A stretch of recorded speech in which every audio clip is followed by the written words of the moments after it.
mong mong có mình khơi chóm mòn như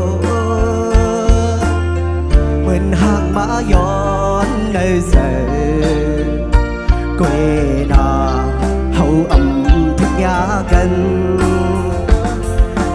nàng dùng mười nàng dùng mười nàng dùng hàng đi ấy trái hắc dù có mày là cứ tên con có bận long tăng mấy tăng nhà tìm kiểu có trái quê na trái ấm chở lịch cối khinh khăm khinh nơ chở khăn chép máy kèn na su bê hết lấy trái quả quê na trái bóng chơi gió nhau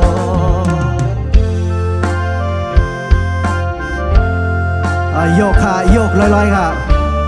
ยกแก้วขึ้นมาตอกกองนิดนึงค่ะเนาะ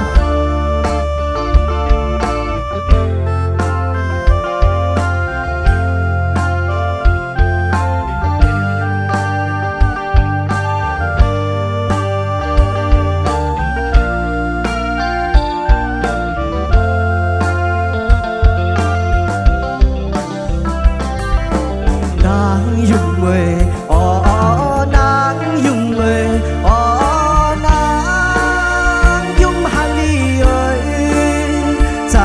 dù có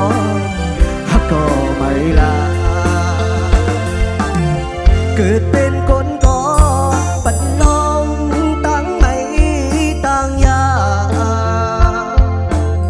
tìm kiểu có trái quê na trái ấm chở lịch quê khinh khăm khinh nơ chở khăn chép máy hết lấy trái quả quê na trái bóng chơi gió nhau nàng dùng mười nàng dùng mười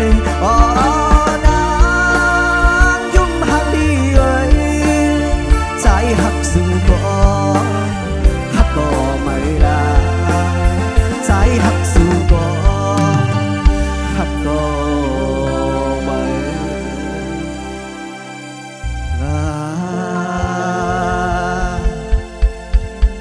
ย้อนเสียงตบมือให้กันหนึ่งค่ะ